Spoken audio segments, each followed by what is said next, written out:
ईमानदारी से जमीन पर उतारने की भरसक कोशिश कर रही है। सबका साथ, सबका विकास और विकास की पंचधारा यानी बच्चों को पढ़ाई, युवा को कमाई, बुजुर्गों को दवाई, किसान को सिंचाई और जन जन की सुनवाई, यही सुनिश्चित करने में हमारी सरकार लगातार प्रयास कर रही है, जुटी हुई है। अब से कुछ देर बाद ही मैं बनारस में 2 कैंसर अस्पतालों सहित अनेक स्वास्थ्य सुविधाओं का उद्घाटन और लोकार्पण करने के लिए भी जा रहा हूं। इसके अतिरिक्त वाराणसी और पूर्वांचल का जीवन आसान बनाने वाली दूसरी अनेक परियोजनाएं भी आज से शुरू हो रही है। इन सभी सुविधाओं का लाभ समाज के हर वर्ग को समान रूप से मिलने वाला है। भाइयों और बहनों, हमारी सरकार का हर कदम, हर योजना पूज्य श्री गुरु रविदास जी की भावना के अनुकूल है। गरीब परिवारों को पक्के घर, हर घर को अपना शौचालय, हर परिवार को उज्ज्वला के तहत गैस का सिलेंडर, गरीब को मुफ्त में बिजली का कनेक्शन, गरीब परिवार को 5 लाख रुपए तक मुफ्त का इलाज, गरीब और मध्यम वर्ग के युवाओं को बिना गारंटी बैंक से मुद्रा योजना के तहत ऋण, किसान के खेत तक सिंचाई का पानी पहुंचाना और अब देश के लगभग 12 करोड़ गरीब किसान परिवारों को हर वर्ष 6,000 रुपये की सीधी मदद। और ये तो अभी शुरुआत है। ऐसी अनेक योजनाएं हैं जो समाज के उस वर्ग को ऊपर उठाने के लिए चलाई जा रही हैं जो हमेशा से उपेक्षित रहे, वंचित रहे। गुरुदेव कहा करते थे, ना कोई जात, ना कोई वर्ग, ना कोई संप्रदाय, किसी भी भेद से ऊपर एक इंसान के नाते सभी को इन योजनाओं का एक जैसा लाभ मिले और मुझे संतोष है कि मिल रहा है। साथियों, पूज्य संत रविदास जी इसी प्रकार का समाज चाहते थे जहां जाति और वर्ग के आधार पर समाज में कोई भेद ना हो। उन्होंने कहा था, जाति जाति में जाति है, जो केतन के पात रैदास मनुष्य ना जुड़ सके तब तक जाति न जात, जब तक जाति न जात। मतलब जाति केले के पत्तों की तरह है, जहां पत्तों के भीतर पत्ते होते हैं।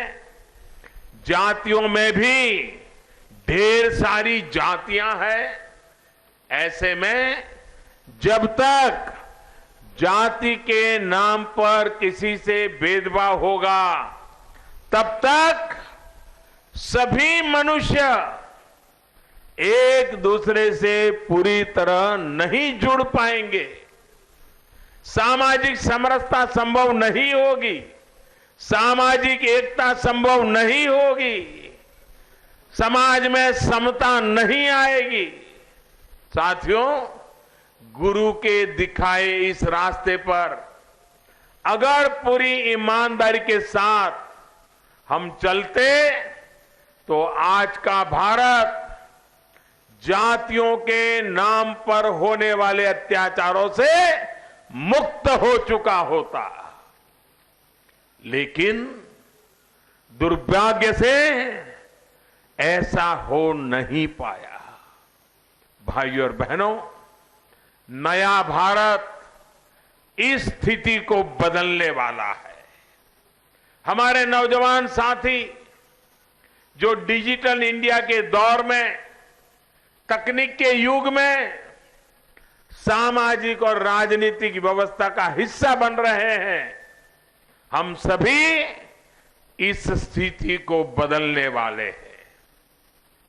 हमें उन लोगों के स्वार्थ को पहचानना होगा जो सिर्फ अपना दाना पानी, अपने राजनीतिक स्वार्थ के लिए जात पात को उभारते रहते हैं। साथियों, एक और बुराई की तरफ गुरु ने हमारा ध्यान दिलाया है, जिसके कारण हमारे देश को, हमारे समाज को बहुत बड़ी हानि हुई है। ये बुराई है बेईमानी की, दूसरों के हक को मारकर अपना हित साधने की। गुरुजी ने कहा था, श्रम कऊ ईसर जानी कई, श्रम कऊ ईसर जानी कई, जऊ पूजही दीन रैन। यानी सच्चा श्रम ही ईश्वर का रूप होता है।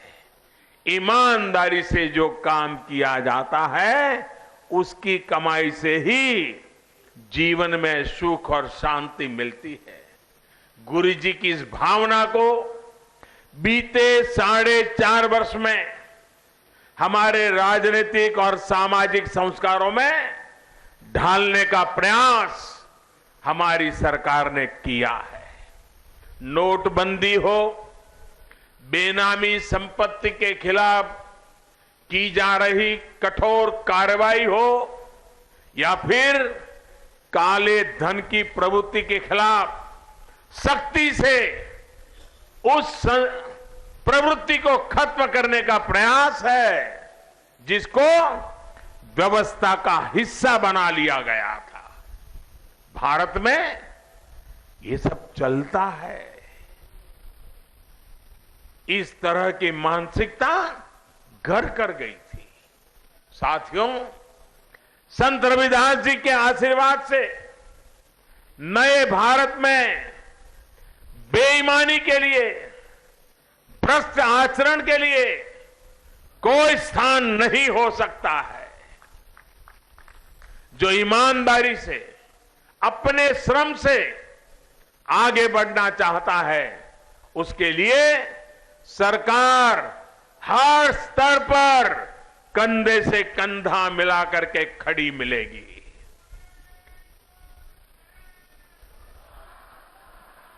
हाल में आप सभी ने देखा होगा कि जो ईमानदारी से कर देते हैं, टैक्स देते हैं, ऐसे करोड़ों मध्यम वर्ग के साथियों की 5 लाख रुपए तक की कर योग्य आय से टैक्स हटा दिया गया है। एक तरफ जनता का पैसा लूटने वालों को सजा दी जा रही है, दूसरी तरफ ईमानदारी का सम्मान भी किया जा रहा है। भाइयों और बहनों, हम सभी भाग्यशाली हैं जिनको गुरुओं का, संतों का, ऋषियों का, मुनियों का, मनीषियों का मार्गदर्शन मिला है। गुरुओं का ये ज्ञान, ये महान परंपरा ऐसे ही हमारी पीढ़ियों को रास्ता दिखाती रहे, इसके लिए भी हमारी सरकार निरंतर प्रयास कर रही है।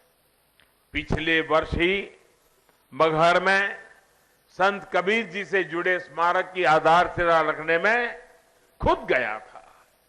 इसी तरह सारनाथ में भगवान बुद्ध से जुड़े संस्कारों को, पवित्र स्थानों को संरक्षित किया गया है, सुंदरीकरण किया गया है। इसी प्रकार हम गुरु नानक देव जी की 550वीं जन्म जयंती के समारोहों को पूरी दुनिया में व्यापक स्तर पर मना रहे हैं। भाइयों और बहनों, हमारे देश के लिए, हमारे समाज के लिए जिन्होंने भी अपना योगदान दिया है, उसको पूरी श्रद्धा के साथ सम्मान मिले, इसके लिए हमारी सरकार, भारत सरकार और राज्य उत्तर प्रदेश की सरकार पूरी तरह समर्पित है। हमारी ये समृद्ध सांस्कृतिक धरोहर हमारी शक्ति है, हमारी प्रेरणा है। आपका जीवन आसान हो, इसके लिए गुरु रविदास जी के दिखाए रास्ते को हम और सशक्त करने वाले हैं।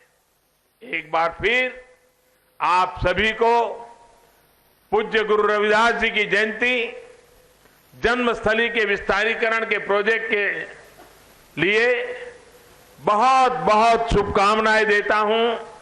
आप सबका बहुत बहुत धन्यवाद करता हूं और पूज्य गुरु महाराज जी के चरणों में नमन करते हुए मेरी वाणी को विराम देता हूं। बहुत बहुत धन्यवाद।